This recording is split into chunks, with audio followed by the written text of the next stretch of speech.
Hello everyone. कैसे हैं आप लोग? आज के सेशन में हम some important values of cos theta, sine theta and tan theta के बारे में हम समझ रहे होंगे। क्या मैं बोल सकता हूँ कि हम आज किस तरीके से हमारे टॉपिक को आगे बढ़ा रहे होंगे? फर्स्ट मैं आपसे एक पूछना चाहूँगा कि साइन 60 की वैल्यू कितनी होती है? ये तो आपने याद कर ली होगी, जो कि होते हैं हमारी √3/2। और इसी प्रकार अगर हम cos 60 की अगर हम बात करें तो ये हमारी होती है 1/2। तो ये हम वैल्यूज़ किस तरीके से याद कर सकते हैं, तो इसी के बारे में हम आज चर्चा कर रहे होंगे। तो और एक टेबल भी आती है, वो भी हम सीख रहे होंगे कि किस प्रकार हमारी टेबल बनती है। तो टेबल के बारे में हम बात कर रहे होंगे। इसी प्रकार हमारा थर्ड नंबर में आता है tan of 45। ओके, तो ये भी आपको पता होगी, जो कि होती है 1, और cot of 45 डिग्री ये भी हमारी 1 होती है।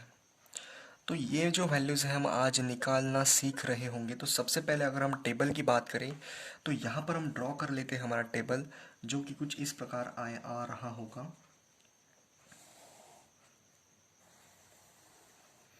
एक काम करते हैं हम। टेबल की अगर हम बात करें तो यहाँ पर हमें लिखा है 0 degree, 30 degree, 45 degree, 60 degree, 90 degree. और यहाँ पर हमारे रेशोज़ लिख दिए गए हैं trigonometric. Sine theta, cos theta, trigonometric functions लिख दिए गए हैं, यानी कि कॉस थीटा, कॉट थीटा।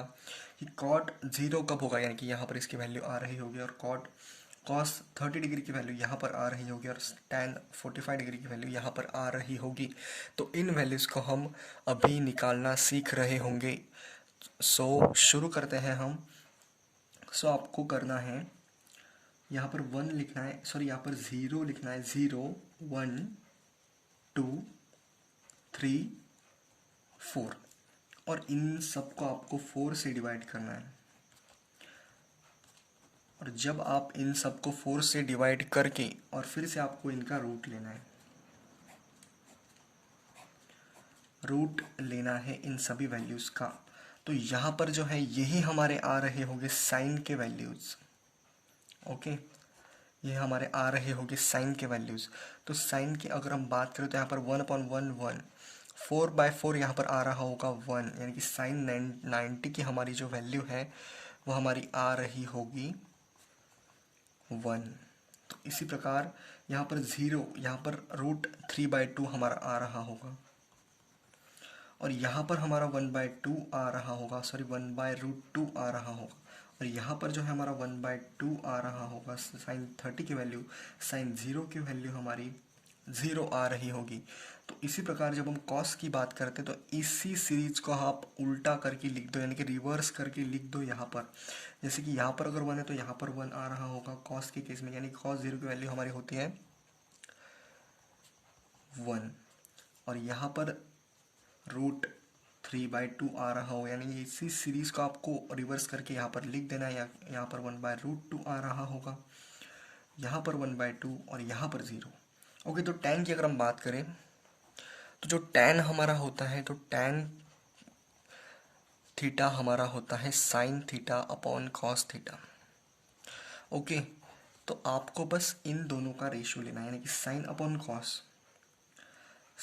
अगर मैं बात करूँ इनकी, tan 0 हमारा क्या आ रहा होगा, जब हम साइन थीटा अपन कॉस थीटा करेंगे तो 0/1 हमारा 0 आ रहा होगा। 1/2 अपॉन √3/2 ये हमारा आ रहा होगा 1/√3। ओके, और यहाँ पर जो है हमारा आ रहा होगा 1, क्योंकि ये सब कैंसिल हो जाएंगे यहाँ पर जब हम डिवीजन करेंगे। और यहाँ जब हम डिवीजन करेंगे तो यहाँ पर हमारा आ रहा होगा √3। और जब यहाँ पर हम डिवीजन करेंगे तो 1/0, यानी कि ये होता है हमारा इन्फिनिटी। तो यहाँ पर नॉट डिफाइन हम इसे कह सकते हैं। और जब कॉट की बात आएगी तो इसी सीरीज को हम रिवर्स करके लिख देंगे।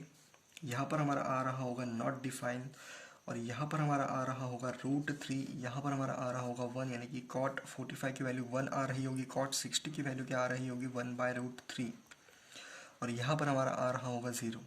तो इसी तरह से सेक की अगर हम बात करें तो सेक थीटा किस तरीके से हम फाइंड कर सकते हैं।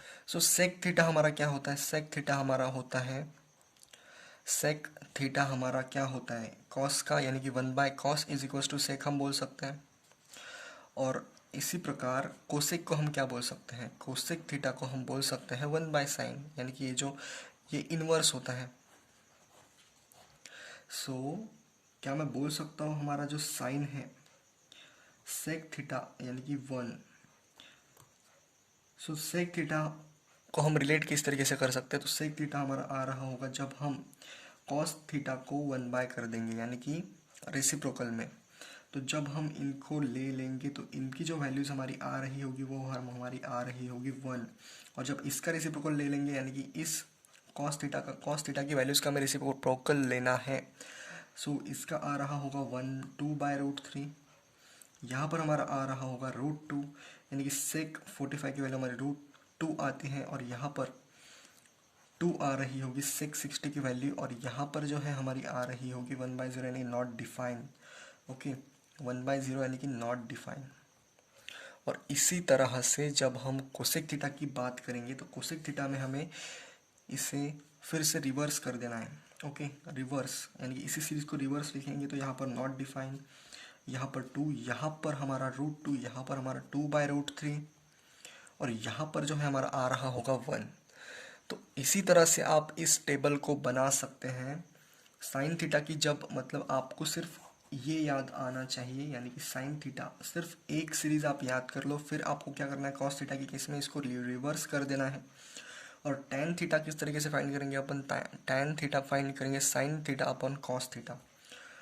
ओके, तो इनका जब रेशियो लेंगे तब हमारा टैन थीटा आ रहा होगा। कॉट थीटा किस तरीके से आ रहा होगा, जब हम इस सीरीज को रिवर्स करके लिख देंगे यहाँ पर। और सेक थीटा किस तरीके से आ रहा होगा, जब हम कॉस थीटा को रिवर्स करेंगे। ओके, तो रिवर्स इस तरीके से करेंगे, और इसी का भी रिवर्स नहीं, सॉरी, रेसिप्रोकल करेंगे। रिवर्स यानी कि रेसिप्रोकल सेम ही होता है, रेसिप्रोकल करेंगे अपन इसका। तो 1/2 का रेसिप्रोकल हमारा आ रहा होगा 2, और 0 का हमारा आ रहा होगा नॉट डिफाइन, यानी कि 1/0 हमारा इन्फिनिटी होता है जो कि होता है नॉट डिफाइन। और कोसेक थीटा को हम किस तरीके से लिख रहे होंगे, आप जो सेक थीटा वाली जो वैल्यूज़ आ रही है यानी कि आ चुकी थी, इसी सीरीज़ को हम रिवर्स करके लिख देंगे यहाँ पर, और ये हमारे आ रहे होंगे कोसेक थीटा के वैल्यूज़। और ये हमारे आ चुके हैं some important values of cos theta, sine theta, tan theta. यहाँ पर हम लिख सकते हैं sec theta, cosec theta and cot theta. Okay, तो इस तरीके से आप याद कर सकते हो इन वैल्यूज़ को। जैसे कि अगर मुझे पूछ लिया जाए एकदम से कि साइन 60 की वैल्यू अगर आप बता दो, तो साइन के हॉरिजॉन्टल में हमें जाना है, और यहाँ पर 60 हमारा एंगल है, यानी कि साइन 60 की वैल्यू हमारी आ रही होगी √3/2। इसी तरह से कॉस 60 की अगर हम बात करें तो कॉस 60 डिग्री 1/2। tan 45 की अगर हम बात करें तो यहाँ पर हम जा रहे होंगे tan 45 1, cot 45 1, sec 45 √2, और cos 0 डिग्री हमारा आता है 1, कुछ इस तरीके से। सो इसी प्रकार आप इस टेबल को याद करके आप एग्ज़ाम में MCQs यानी कि अप्लाई कर सकते हो किसी भी प्रॉब्लम में इस टेबल के सहारे। तो इसी के साथ हम समाप्त करते हैं इस वीडियो को। बेसिक मैथमेटिक्स का ये हमारा 4th या फिर 5th लेक्चर होगा, सॉरी 5th लेक्चर होगा ये हमारा। और इसी के साथ हम समाप्त करते हैं इस वीडियो को। तब तक के लिए आगे बढ़ते रहिए। All the very best.